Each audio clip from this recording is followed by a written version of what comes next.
Alors Vincent Najari, je suis président de l'association Forest Art Project. D'accord. Et Marc Alsterlin, je suis vice-président de la même association. On a regroupé avec Francis Allais, qui est botaniste, et on présente ses dessins, les peintures de Marc Alsterlin et mes bois, pour recréer l'ambiance d'une forêt imaginaire.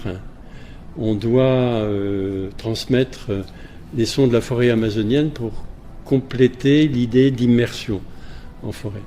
Alors, l'objet de l'association, c'est à travers l'art et la science d'encourager et de s'engager à faire réapparaître des forêts primaires en Europe de l'Ouest, c'est-à-dire en France, mais en Allemagne aussi. Et il y a un projet qui est soutenu par une troisième association, qui est l'association Francis Allais pour la forêt primaire. Donc on est un peu le porte-voix et le haut-parleur de ce projet-là. cette association, elle est ici, dans la région? Non, on est basé en France, donc on est en France, dans le sud de la France. D'accord. Francis Allais est en Montpelliérain, et on est un peu tous les trois dans le sud de la France, et on ouvre l'association puisqu'on a de plus en plus de propositions, mais l'équipe de Montigny-les-Metz nous a contactés, ça fait déjà une petite année, et on a réussi effectivement à venir maintenant pouvoir répondre à la proposition qui nous a été faite dans ce lieu magnifique. C'est une première pour ce qui est présenté là? Chaque fois, c'est le lieu qui nous invite et on crée nos expositions sur mesure, selon l'espace qui nous est proposé. Alors une première, après à peu près 10 ou 11 déjà expositions qu'on a réalisées. Et ensuite, on va continuer de voyager à travers la France, puisqu'on en a 11 ou 12 projets là, qui sont dans les cartons. Voilà. Alors le confinement a dû bloquer certaines choses, je pense. On a décalé, oui. Il y a peut-être 2 ou 3 choses qui ont été annulées, mais la plupart ont été décalées dans le temps. D'accord. Voilà. Alors, cette association avec un botaniste, comment ça s'est fait, comment ça s'est lié? Mais Vincent le connaît, Francis, depuis longtemps, et on a eu l'occasion de tous se retrouver au Gabon il y a 7 ans, lors du tournage du film. Il était une forêt, et moi j'étais amené à dessiner avec l'équipe, et j'ai eu l'occasion de dessiner à côté de Francis à plusieurs reprises, et j'étais ému par ses dessins que je trouvais très artistiques. Vincent, qui était aussi dans l'équipe, fait la sculpture, et on avait l'idée en 2013 de commencer à faire des expositions ensemble pour faire, comme dit Vincent, réunir l'art et science. Il y a un message que vous souhaitez faire passer à Montigny-les-Metz? C'est de faire réapparaître des grandes forêts, qui sont le lieu de création et d'émergence de la diversité biologique. C'est ni dans les plaines, ni dans les villes que la vie se crée, mais c'est dans les forêts. Et comment ça disparaître, cette forêt? Des forêts primaires, en France, il n'y en a plus depuis 1850 à peu près. Et donc, il en existe encore en Europe, la forêt de Białowieża, en Pologne, et qui était en train d'être détruite, mais l'Europe est intervenue pour stopper cette destruction. Et l'idée donc, portée par Francis et une équipe de scientifiques, c'est qu'il s'agit effectivement pour redonner à la nature un véritable droit et d'exister, et dont l'importance se vérifie jour après jour, c'est de porter effectivement ce projet à travers la confrontation et l'information adressée au grand public. Les forêts ont tendance à changer, même en Europe, puisque avec le changement climatique, il y a un bouleversement de la faune.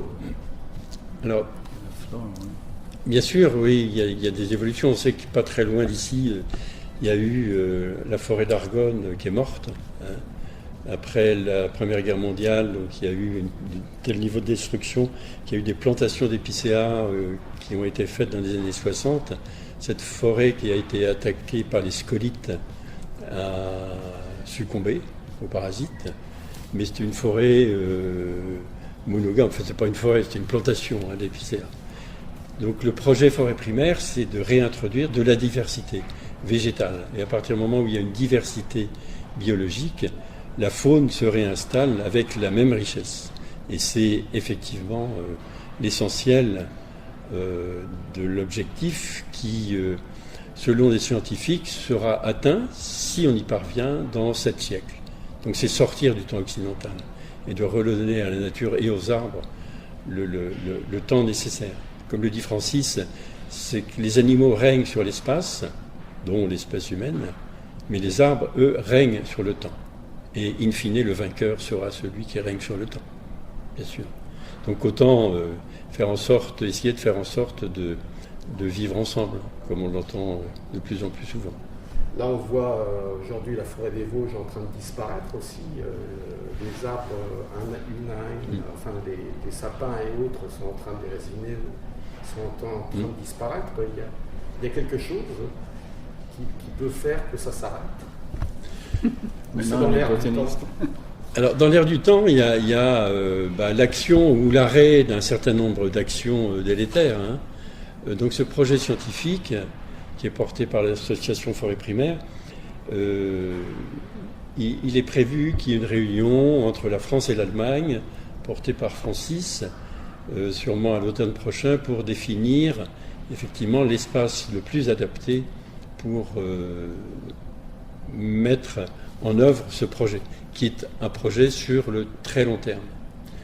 Alors certes, il y a des arbres qui meurent, il s'agit effectivement de laisser à la nature sa capacité à se réinventer elle-même, c'est-à-dire de la laisser en libre évolution.